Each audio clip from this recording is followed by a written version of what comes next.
Hey everybody, what you're about to see is a class that is available on the Payments Professor website.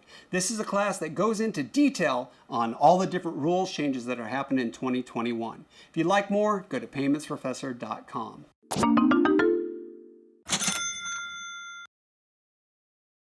Hey everybody, are you ready to take the ache out of ACH rules, changes, and updates?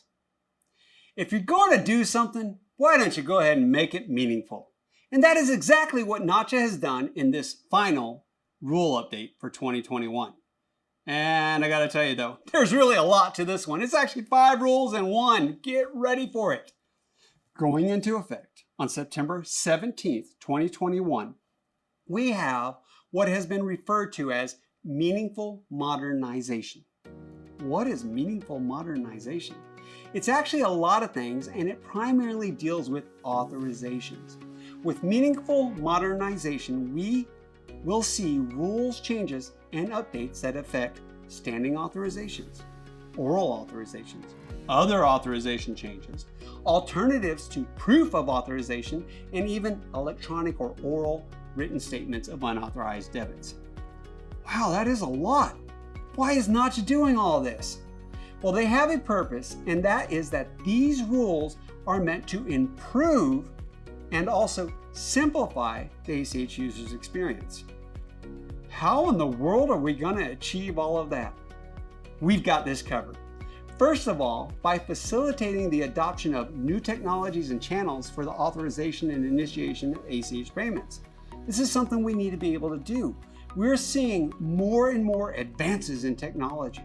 Let's call it creativity in payments, where payments are being done with smart devices like Alexa and Siri.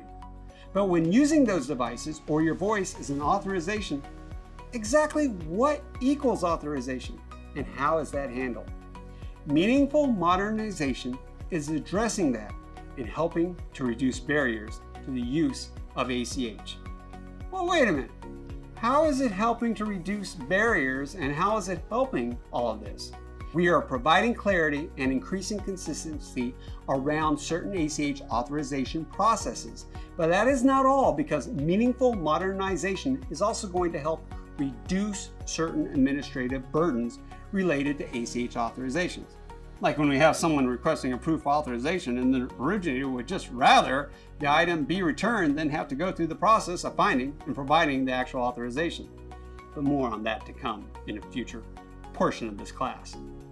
There are 5 rules that are part of meaningful modernization.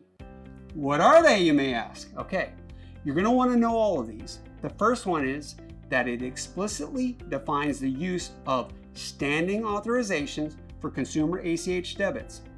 This will help us by having an option other than single and recurring authorizations, something that the industry has needed for a long time. Second, it will define and allow for oral authorizations of consumer ACH debits beyond telephone calls. How many of you are making what we call conversational payments via smart devices? That's what this rule is going to help us cover by telling us how to do those oral authorizations.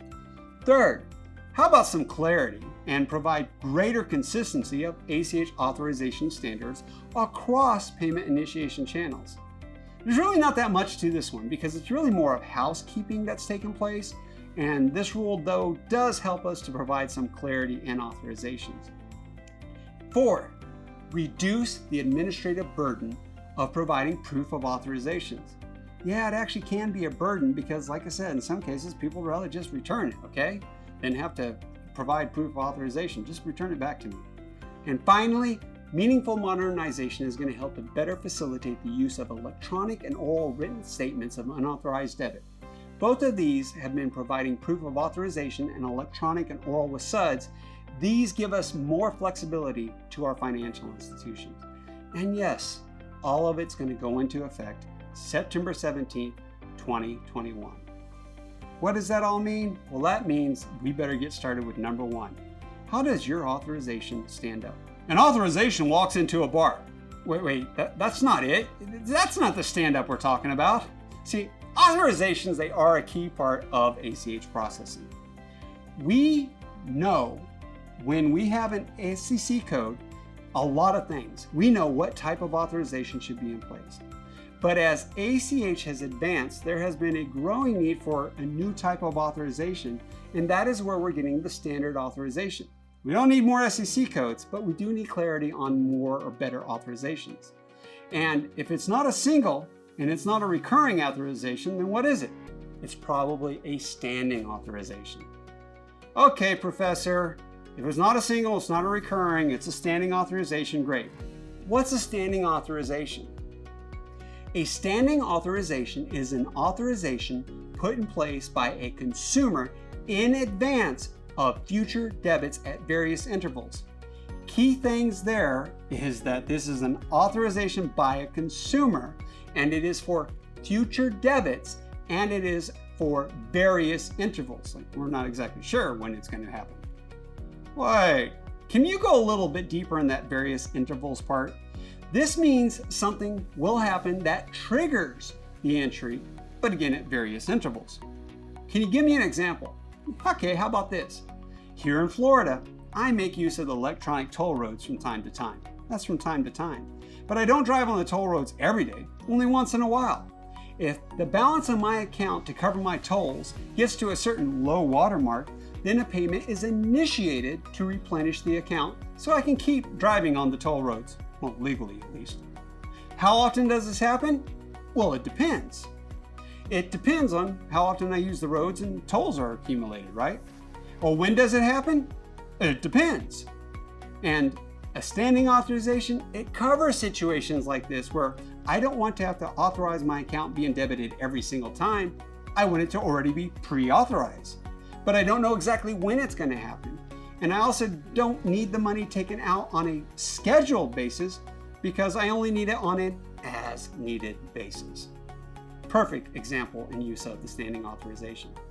And under a standing authorization, future debits may be initiated by the consumer through some other action. In my example, using the toll balance of my account triggering the debit to my bank account to be able to replenish the funds in my toll account. As you are probably seeing, this standing authorization is truly distinct from recurring entries, which require no further action, but occur at regularly scheduled intervals. Some other things you need to know about standing authorizations. Yeah, let's make sure we get to know our standing authorizations. A standing authorization may be obtained in writing or orally, and we will discuss oral authorizations later in the class as they are also part of the meaningful modernization rule. Individual payments initiated based on a standing authorization, they will be defined as subsequent entries. What? What is a subsequent entry? A subsequent entry is the entry that is created by the trigger event, and a new term that we're going to see in the ACH rules, but it's also very important to know that one. According to the Nacha operating rules, the official definition is an entry to a consumer account that is initiated by a receiver's affirmative action in accordance with the terms of a standing authorization. You see, standing authorization, subsequent entries, they go hand in hand. A little bit more. Individual subsequent entries may be initiated in a manner identified in the standing authorization. This is the part in the authorization process where we define, prior to any debits being taken out or taken place, the how and the when the debit is going to occur. And the when being like, what's the trigger event in this case. These standing authorizations, they sound great and I like them, but what SEC code do they apply to? You know, that's actually a great question, as this rule allows originators some flexibility in the use of SEC codes for the individual subsequent entries. We still got to get that authorization in place, but we're going to have some flexibility in the use of the SEC codes. It allows an originator to use the TEL or web codes for subsequent entries when initiated by either a telephone call or via the internet or a wireless network. And this is regardless of how the standing authorization itself was obtained. A couple more things on this. And rules compliance, because rules compliance is going to be very important when it comes to working with these standing authorizations. And that's going to be, first of all, our retention requirements. So what are the retention requirements for standing authorizations? Well, it specifies that an originator must retain a copy of each standing authorization for 2 years following termination or revocation of the standing authorization, and proof that each entry was initiated by the receiver for 2 years following the settlement date of the entry. So basically think of it 2 years from the last time it ever took place, or authorization was revoked. And proof of authorization for entries initiated under a standing authorization must include a couple of things. First of all, a copy of the standing authorization and evidence of the receiver's affirmative action to initiate a subsequent entry. And, well, we're not done with rules compliance yet. And also for rules compliance, it is also important to note that the originator will not need to meet the authorization requirements for Taylor Web in the situations we discussed before, but will still be required to meet the risk management and security requirements that are associated with Web and Tel. And speaking of Tel, I'm telling you that entry is authorized. I'm also telling you that there's still quite a lot happening in the world of ACH in 2021. And the Payments Professor, I'm here to help you take the ache out of ACH. But you're going to have to check out the next class as we continue our journey through the meaningful modernization of ACH. For now, class dismissed. So, what did you think about that particular class? What did you think about all those new rules and new updates? And if you missed part of the class, you can always go to the Payments Professor website to learn more about what's happening. We have all kinds of courses out there about all kinds of different things, electronic payments, and we are here to serve and help you. We even have some things that are out on our YouTube channel. If you want to go there, please subscribe if you do go there. Or if there's a class or maybe a course you'd like to have created, you can always email me, kevin@paymentsprofessor.com. And like I said at the end of that class, I gotta say it again, class dismissed.